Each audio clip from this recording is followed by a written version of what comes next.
Saúl, bienvenidos todos también a la mesa de matices. Karen, buenas noches. Buenas noches. Vamos a poner en contexto el tema que hoy vamos a discutir.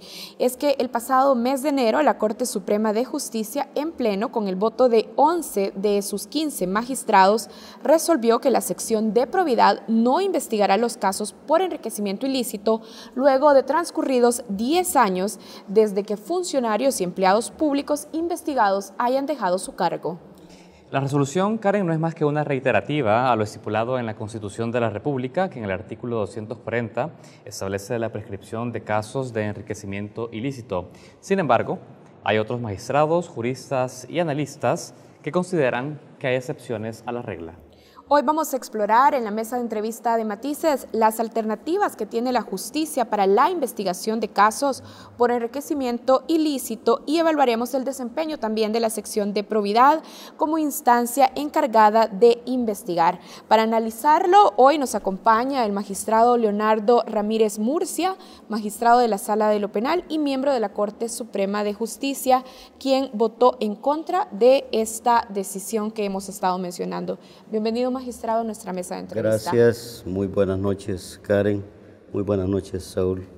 Es un honor, un gusto estar acá con ustedes, compartir ante nuestra teleaudiencia, ante la audiencia de Focus, pues estos temas que son de mucha importancia, de mucha trascendencia nacional y que en alguna medida permita esclarecer y generar conciencia en nuestra ciudadanía. Muy bien, magistrado, vamos a iniciar la entrevista. Ya lo decíamos en la introducción, 11 de sus compañeros en la Corte Suprema de Justicia en pleno votaron para que la sección de probidad investigue a funcionarios y exfuncionarios siempre y cuando no hayan transcurrido 10 años desde que dejaron el cargo que ejercían. Hablamos de aquellos funcionarios que han sido señalados por enriquecimiento ilícito. Ellos siguen lo que dice el artículo 240 de la Constitución. Usted votó en contra y nos interesa saber por qué. ¿Cómo justifica ese voto en contra?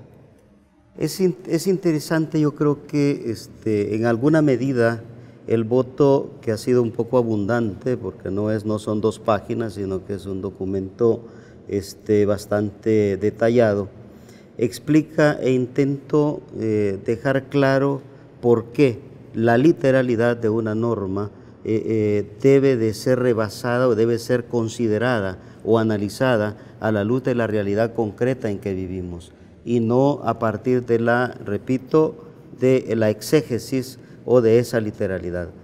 Realmente lo que la norma constitucional establece son que se puede abrir juicio por enriquecimiento ilícito siempre y cuando no hayan transcurrido 10 años, o sea, dentro de esos 10 años. En primer lugar, hay que saber distinguir lo que es el juicio, es decir, el que entre a sede judicial el caso, a la Cámara para poder seguir el proceso judicial, el juicio propiamente dicho, y otra cosa es la responsabilidad constitucional y legal a partir de la ley especial de enriquecimiento ilícito que le establece a la Corte que debe trabajar por conciliar los bienes de un funcionario desde que entra hasta que sale. Pero ahí hay una variante y esa es la situación en la cual a este servidor no le parece. En primer lugar, la Corte no hace un juicio. La Corte lo que hace es una indagación del patrimonio para determinar, y si en base a esa indagación encontramos que hay indicios, entonces acuerda Corte abrir un juicio. A ver, déjeme entender algo. Usted dice entonces que el hecho de que la sección de probidad no pueda siquiera conocer estos casos después de transcurrido 10 años, eso está esa es la aplicación literal de la norma. ¿Podrían ellos seguir investigando? Casos que están abiertos, es lo que usted dice. Es que es el punto. Hay algunas variantes. Yo decía, miren, yo estoy de acuerdo con la norma constitucional, pero la realidad concreta me plantea a mí otras situaciones en las cuales debo considerarlas. ¿Qué pasa? Y esto se cita en el mismo voto. En el 2005 la Corte le cerró las facultades a la sección de probidad. Fue voluntad humana. Y dijeron, bajo estas circunstancias, primero se van a hacer, es decir, la probidad dejó de investigar. ¿Qué intervino ahí? La voluntad humana. Por lo tanto, eso hizo que transcurriera tanto tiempo y aquellos casos ya prescribieron sobre la lógica de la interpretación literalista de la norma. Entonces, ¿qué digo? Lo que estoy diciendo y que debe considerarse que la voluntad humana no debe de ser un factor que solape, tape, cubra la corrupción. Pero en concreto, ¿qué propone usted? ¿Que se siga investigando estos casos a pesar de los 10 años? Sin ninguna excepción. ¿Cuál sería el criterio para investigar? Es decir, los 10 años es una regla, pero las excepciones, ¿cuáles son? Uno, que se haya abierto el procedimiento y que en manos de ese procedimiento se prescriba.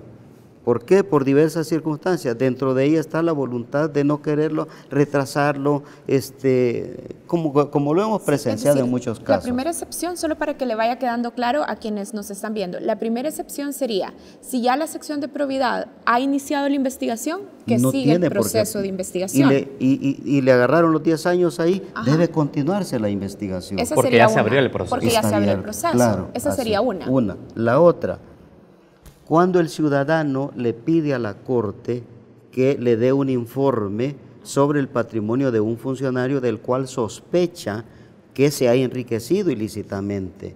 ¿Por qué? Porque yo le voy a negar el derecho a la información a la ciudadanía. Recordemos que estamos gobernados por la Ley de Acceso a la Información Pública y tenemos la obligación de darla, salvaguardando datos sensibles que dice la ley que deben salvaguardarse. Entonces, esa es la otra variable, ¿ya? Entonces, hoy resulta que me pide un ciudadano, ¿verdad? O los casos que están ya abiertos, que los ciudadanos los pidieron y que la Corte ordenó que se investigaran, hoy sencillamente no se van a entregar esos informes. Ahora, sobre esta segunda excepción me interesa detenerme, porque en 2017 recordamos también que se decidió en Corte Plena que los informes de investigaciones sobre enriquecimiento ilícito iban a permanecer en secreto hasta que se concluyera en un juicio en condena, es decir, en ese momento, en 2017, se declaró como información reservada la información de estos procesos de investigación, alegando que había que proteger el derecho a intimidad de los funcionarios. Pero usted votó a favor de esa decisión. Todo con base, todo conforme al artículo 19 de la Ley de Acceso a la Información, lo cual significa, es decir, la ley dice, mire, hay dos cosas. Uno, la Constitución dice de que mientras... en el artículo 240 nos dice que mientras se esté llevando a cabo la investigación, esta debe ser reservada. Dos, la Ley de Acceso a la Información... Bueno, el artículo 240 de la Constitución no dice que hay que mantener la información como reservada. Dice que no debe hacerse pública. Sin embargo, es el mismo artículo que hoy usted está interpretando de que no se haga una lectura literal. Pero la Ley de Acceso a la Información Pública, artículo 19, le dice a todos los organismos que mientras haya deliberación, uno de los literales dice que será reservada mientras haya deliberación. ¿Qué significa? Que se recoge la información, llega a Corte Plena el caso, delibera, una vez haya deliberado, debe deliberar, ¿verdad? Discutir, razonar, etcétera, y después debe liberar la información, liberarla, sacarla, darla a conocer. Magistrado, queremos... Entonces, eso está fundado en ley. La decisión de aquel momento de mantenerla era en esos términos. ¿Saben por qué? Porque resulta que los medios de comunicación mayoritariamente escritos estaban haciendo fiesta con información a veces sesgada y malintencionada. Entonces había que ponerle, y internamente en la Corte también no había una mesura en el manejo de la información. De ahí que una vez deliberado, resuelto el caso, la ciudadanía tiene derecho a saber qué se resuelve, ¿ya? No debe quedar escondido. Y además la Ley de Acceso a la Información Pública dice que esa reserva nada más puede durar hasta 7 años. 7 años después debe buscarse esa información y saber también qué se resolvió. Ahora, en esa decisión que tomaron en 2017, vaya, se estableció, como ya lo decíamos, que si se encontraba, si se había condenas, entonces se iba a dar a conocer la información. Pero en caso de que no, la información quedaba protegida durante 7 años. En ese caso, los ciudadanos quedamos sin acceso a conocer de la información. Yo tengo coincidencia con esa preocupación. Es más, yo lo he venido insistiendo en corte de que sea cual sea la resolución, lo que la ley me dice que debo proteger es la deliberación. ¿Por qué? Porque en la deliberación aparecen expresiones, en medio del calor de la discusión pueden aparecer vinculadas gente que no tiene nada que ver con esto, se pueden hacer señalamientos, se pueden decir cosas, etcétera. Hay que proteger, ¿verdad? Y hay que prever, pero me parece a mí que una vez resuelto, sea cual sea la resolución, debe de darse a conocer. Magistrado, hay un punto que me gustaría también que volviéramos a la situación de la resolución que emitió esta Corte en Pleno. Usted cuando decía hay excepciones para poder investigar casos de enriquecimiento ilícito, citaba criterios que se asemejan a los que estableció la sala anterior, la Corte anterior, cuando le estableció prioridades a la sección de probidad para investigar. Exactamente. ¿Cómo interpreta usted ahora con la nueva Corte en Pleno esta resolución? Es decir, ¿era el momento oportuno para tirarla o cómo poder interpretar el momento en que se hace? Yo no sé, cada quien, y esto quizá es una pregunta extensiva hacia los que votaron en este sentido. Lo cierto es que la coyuntura que tenemos en la Corte es que, en primer lugar, estamos empujando a que realmente conozcamos la cantidad de casos que tenemos. La ciudadanía tiene razón, la preocupación de que se puede estar produciendo poco, ¿ya? Y vemos poca producción.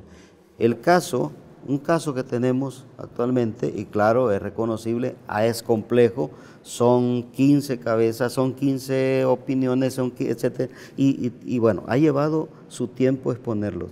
Se les ha pedido particularmente este servidor, a los otros magistrados, hemos llamado un poquito a acelerar más, ¿verdad? A ponerle un poquito más de velocidad a la tortuga que va ahí caminando, porque sí tenemos que sacar, la cantidad que podamos sacar.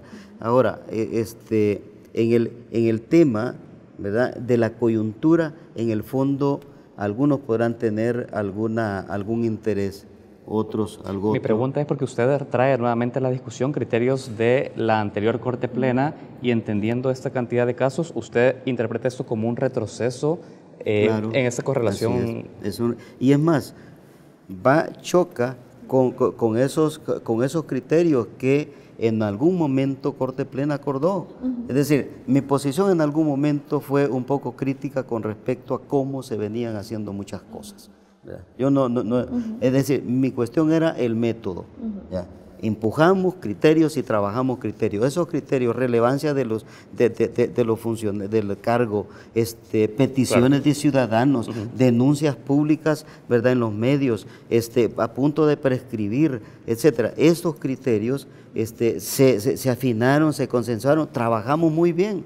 El problema es que este acuerdo como que viene a trastocar un poco esos criterios y al final yo no sé qué van a hacer. Pero yo, particularmente, para mí siguen vigentes esos criterios y seguiré trabajando conforme a esos criterios hasta que Corte Plena, de igual manera, con esto diga, bueno, este acuerdo, entonces deja sin efecto estos criterios, pero que lo digan. De lo contrario, hay que seguirlos exigiendo que se cumplan. Magistrado, ¿se puede revertir? ¿Hay alguna posibilidad de revertir el voto que se hizo en Corte Plena en 2017 para que incluso quedaran como información reservada durante 7 años los casos donde no se declarara acusación de culpable? Este caso que menciona como el del último acuerdo, sí son revertibles. Sí son revertibles. Yo creo... El voto de 2017. El voto respecto a la reserva. Ajá. El voto respecto ¿Cómo sería reversible? a la reserva. Creo yo que yo lo he justificado, tiene justificación la necesidad de establecerle y reconocer la reserva. ¿Ya?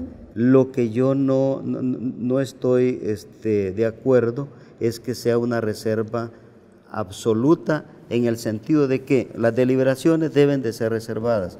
¿Ya? Pero una vez yo tomo la decisión, sea cual sea, si yo digo que no hay indicios, yo debo de fundamentarle, por lo tanto deben de saber por qué no hay indicios. Si yo digo que hay indicios, bueno, ahí dicen ok, eso sí se conoce. Yo creo que lo otro debe, argumentan quienes sostienen que debe de reservarse cuando se dice que no hay indicios, es que no se puede, es decir, Corte ingresó a esa intimidad del ciudadano, del exfuncionario o funcionario en su ámbito familiar, porque le abarca todo lo que concierne a la parte patrimonial. Sí, y en alguna medida debe de buscársele proteger al núcleo familiar en ese ámbito, pero el saber el resultado y mínimamente en general por qué. Yo creo que, es decir, lo que requiere un poco del equilibrio en resguardar la intimidad y proteger también a las personas con respecto a sus bienes, como el hecho de saber de la ciudadanía qué es lo que se tiene. Vamos a hacer una pausa. Así es, cuando regresemos vamos a seguir conversando con el magistrado de la Sala de lo Penal, Leonardo Ramírez Murcia. Ya regresamos.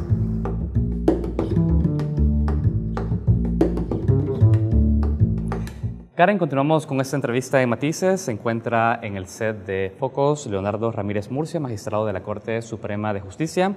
Hablamos sobre la prescripción de enriquecimiento ilícito en El Salvador y nos preguntamos, ¿hay alternativas para la justicia?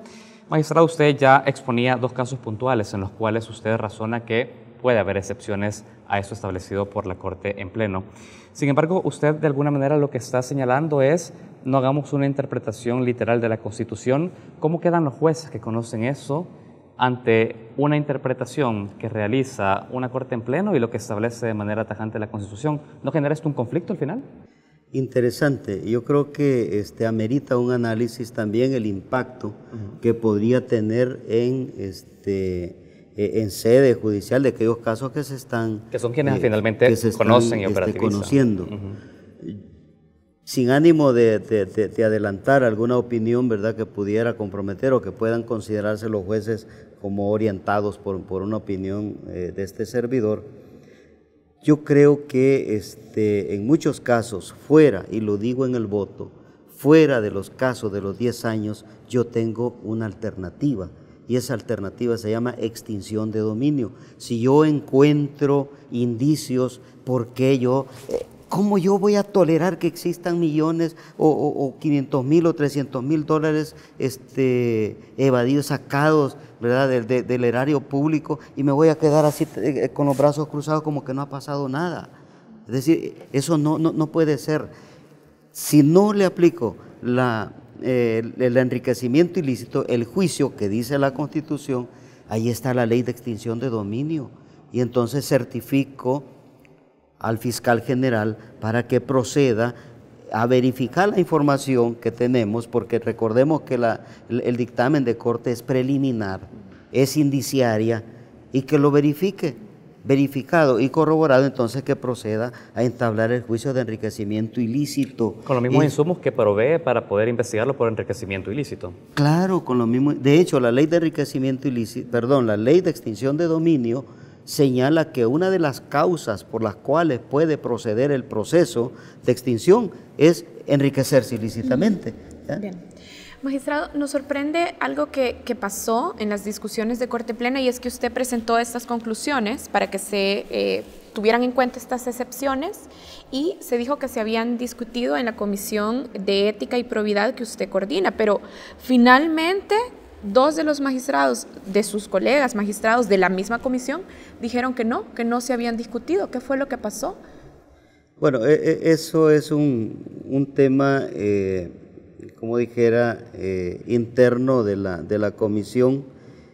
Lo que sucede posiblemente es que llevaban, cuando se presentó el caso o cuando lo presenté, el caso, esperaban que quizás este servidor nada más presentara la parte en la cual había consenso. ¿Verdad? Es decir, que se van a trabajar los casos que estén dentro de los 10 años. En la comisión se expuso de que debían considerarse las excepciones. Y este servidor lo planteó.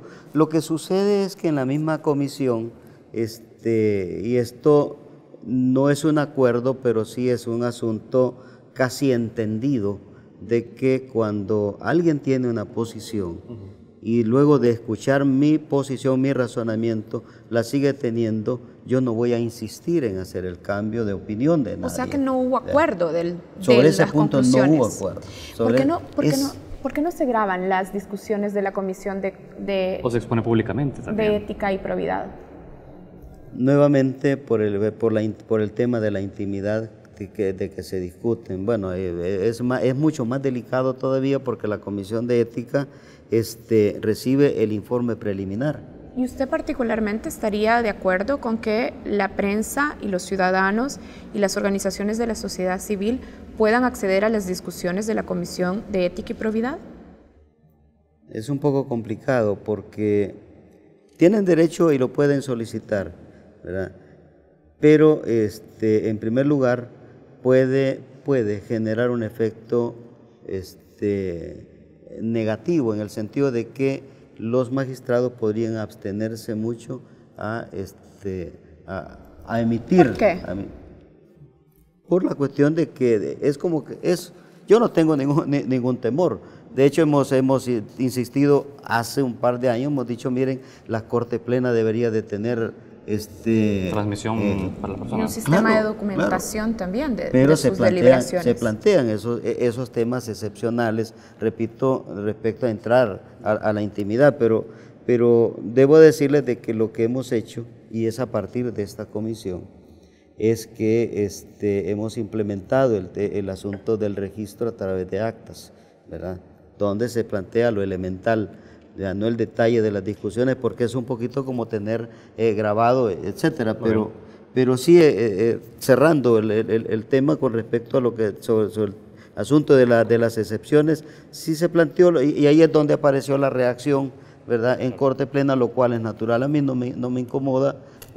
Al final se produjo lo que se produjo. Magistrado, usted señaló hace unos minutos en el bloque anterior que durante mucho tiempo la sección de probidad se le retiraron sus facultades para poder investigar y eso también facilitó que no se lograra cumplir con los tiempos antes de la prescripción del enriquecimiento ilícito. Con algunos especialistas consultados por Focus, ellos nos decían que debería también hacerse una investigación por negligencia, dado que ahora aplica una prescripción, pero intentamos también por qué hubo una prescripción, quiénes dejaron que esos procesos fenecieran. ¿Usted estaría de acuerdo con que se investigara también y se llevara a un proceso penal a exfuncionarios que pudieron haber generado bloqueo a esos procesos? Es una salida, es una medida que yo particularmente creo que debería de evaluarse. Yo creo que debería de evaluarse. Estamos los funcionarios obligados a cumplir la ley. ¿Usted no lo piensa proponer, digamos, ahora en vista de esta discusión, como darle mayor agresividad en el sentido, digamos, de investigar de manera contundente las responsabilidades alrededor de eso? Sobre ese tema no lo puedo hacer porque no es mi competencia, ¿verdad? Yo creo que yo más bien invitaría, en primer lugar yo planteo mi anuencia, lo veo con buenos ojos, lo veo como una posibilidad en manos de la ciudadanía. Este servidor tiene limitadas sus competencias que le da la Constitución y en el marco de lo que estamos haciendo estamos tratando, por ejemplo, de que no caigamos, bueno, y más con este acuerdo estamos empeñados en sacar todo lo que está a punto de prescribir en mayo, que sacarlo. Es decir, responder a esa, como dijera, responder a un trabajo eficiente hasta donde podamos. Que investigar la negligencia le debería corresponder a una Fiscalía General. Por ejemplo, una Fiscalía General, ¿por qué no una Procuraduría para los Derechos Humanos en el entendido de que hay manejo, o una Corte de Cuentas en el entendido de que hay obligación de los funcionarios, sean cual sea, en cualquier momento histórico, de comportarse con la debida diligencia, hacer su trabajo, ¿verdad? Sí. Hablando de este tema, usted ya mencionaba que existe este riesgo de que los funcionarios dilaten voluntaria y deliberadamente los procesos de investigación hasta que llegue a prescripción. ¿Qué opina usted sobre el rol que ha desempeñado Carlos Pineda al frente de la sección de probidad? Bueno, lamentablemente no puedo referirme a este tema porque es un empleado de la Corte y además está trabajando la Comisión de Ética y Probidad está dándole seguimiento a su trabajo. Cualquier asunto que yo lo externe públicamente faltaría un poquito a la ética y a mi responsabilidad. Creo que los asuntos que están internos los tratamos, los abordamos y los tratamos de corregir internamente. ¿Está satisfecho usted con el trabajo que recientemente ha realizado la sección de probidad para poder depurar la mora en cuanto a casos de enriquecimiento ilícito? Decir que sí es mentir. Realmente hay un retraso, hay un rezago en el trabajo. No depende de los empleados de la sección de probidad.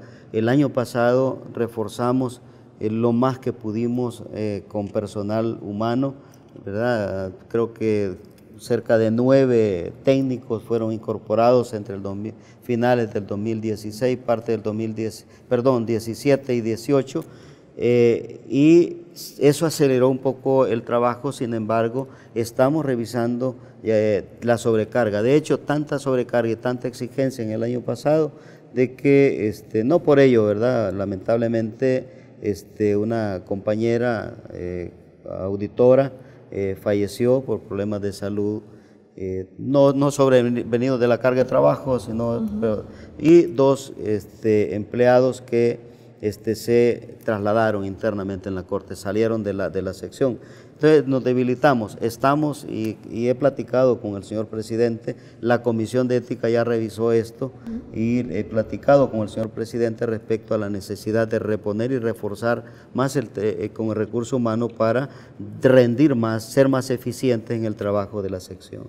Usted ha dicho que este acuerdo, el acuerdo que se tomó en Corte Plena, el que hemos estado discutiendo aquí, encubre hechos de corrupción y decía que era sospechosa la decisión de sus compañeros magistrados, además de casos que ya se han comentado mucho en los medios de comunicación, en la prensa, como el de la ex vicepresidenta Ana Vilma Escobar, que otros funcionarios podrían, vamos a decir, salir beneficiados de que no se continúe con el proceso de investigación por presunción de enriquecimiento ilícito.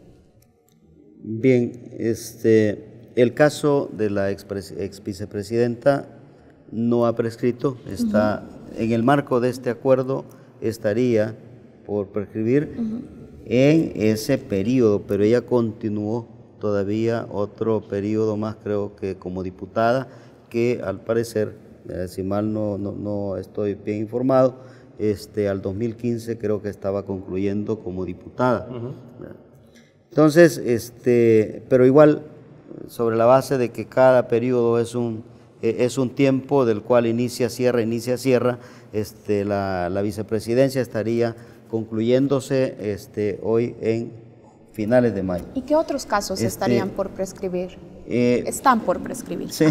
Yo más bien, en lugar de mencionar nombres y todo eso por efecto, por razones de prudencia, yo más bien diría de que todos aquellos casos que cesaron sus funciones a junio, es decir, juntamente cuando el expresidente Saca concluyó su periodo, el 2009, junio del 2009 para atrás, quedaron prácticamente en esa oscuridad, y posiblemente sea un poco fuerte las expresiones que tal vez el voto contempla, pero